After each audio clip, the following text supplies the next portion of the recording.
Halo teman-teman, perkenalkan nama saya Purwatika Turnip, NIM 230311100064 dari kelas B. Di sini saya akan membahas dan menjelaskan peran antagonis cendawan mycorrhiza terhadap pengendalian patogen tular tanah pada tanaman. Patogen tular tanah atau soil-borne pathogens adalah sekelompok mikroorganisme yang siklus hidupnya sebagian besar berada dalam tanah yang dapat menginfeksi perakaran dan pangkal batang pada tanaman. Jenis patogen tular tanah.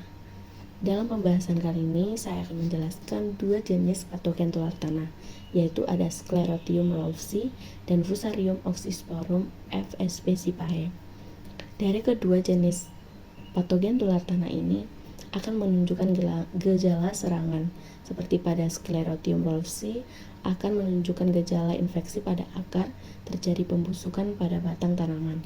Nah, dan pada jenis patogen Fusarium oxysporum fsp-Szipae akan menunjukkan gejala serangan seperti daun tampak mulai terpelintir, menguning dari ujung hingga pangkal, dan tampak layu, dan bahkan muncul pembusukan pada umbi. Nah, dampak dari serangan kedua jenis patogen tular tanah ini pada Sclerotium ralphsi akan mengakibatkan munculnya penyakit layu, busuk batang Sclerotium pada tanaman. Dan yang kedua, Fusarium oxysporum fsp-Szipae ini akan mengakibatkan pembusukan pada umbi, bahkan hingga kematian pada tanaman. Selanjutnya, agen hayati cendawan mycorrhiza. Mycorrhiza terdiri dari dua kata, yaitu myces atau jamur dan rhiza akar. Nah, mycorrhiza ini merupakan bentuk hubungan mutualisme antara jamur dengan akar tanaman yang akan saling membantu atau saling menguntungkan satu sama lain. Mycorrhiza ini mikroorganisme yang ramah lingkungan, yang dimana mycorrhiza ini merupakan penetrasi akar yang tidak menimbulkan kerusakan pada tanaman inangnya sendiri, bahkan atau justru memberikan keuntungan berupa penyerapan hara mineral bagi tanaman.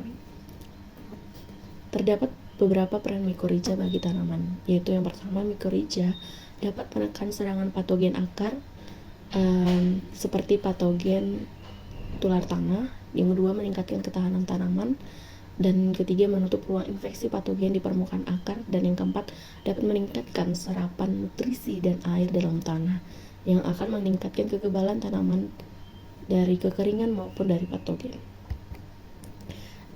Selanjutnya, mekanisme kerja mycorrhiza.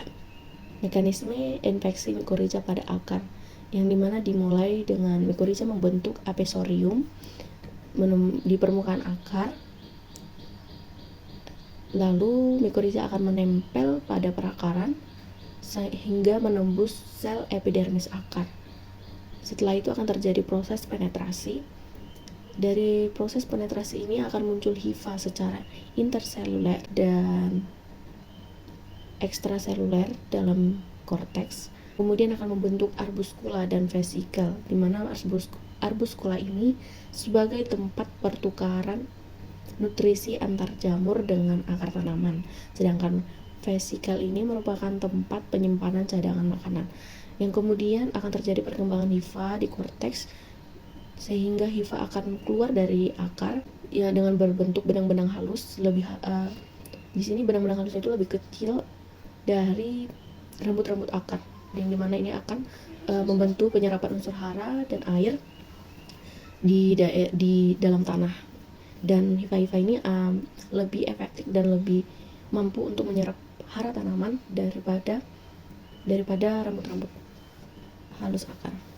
Selanjutnya itu mekanisme di mana mycorrhiza sebagai pelindung dari patogen.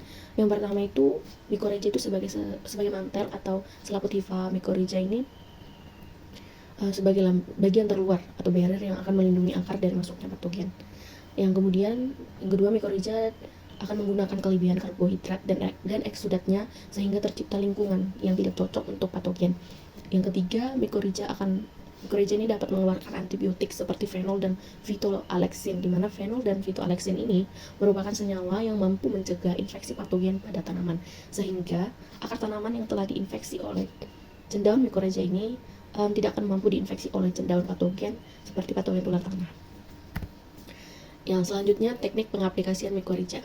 Yang pertama itu dari beberapa jurnal saya dapat dua kombinasi penggunaan mikorrhiza ini. Yang pertama, kombinasi mikorrhiza dengan pupuk organik dengan dosis mikorrhiza 2 gram per lubang tanam ditambah pupuk kompos 16 ton per hektar dan arang sekam 6 ton per hektar.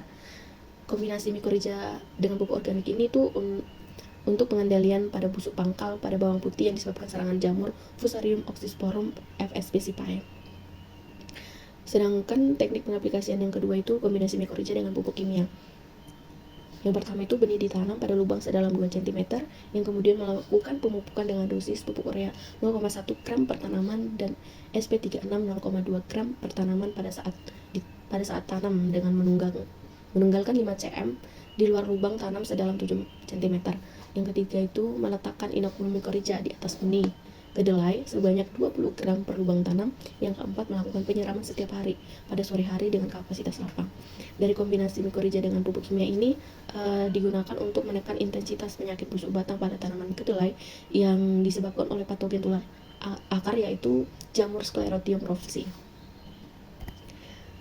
Nah, yang terakhir kesimpulan, dapat ditarik kesimpulan dari pembahasan tadi bahwa mikorrhiza merupakan suatu bentuk asosiasi mutualisme antara jamur dengan perakaran tanaman, di mana cendawan mikorrhiza ini merupakan salah satu mikroorganisme yang berperan sebagai musuh alami atau agen hayati untuk menjaga ketahanan tanaman dari serangan patogen, seperti jamur Fusarium oxysporum FSP sippae dan Sclerotium roxy yang merupakan salah satu patogen tular tanah yang dapat dikendalikan dengan mikorrhiza ini. Pengaplikasian mikorrhiza pada tanaman dapat dilakukan dengan dua teknik, yaitu pengkombinasian dengan pupuk organik maupun pupuk kimia. Baiklah teman-teman, itu merupakan pembahasan seputar tentang peran antagonis dari cendawan mikorrhiza pada pengendalian patogen tular tanah. Sekian dan terima kasih.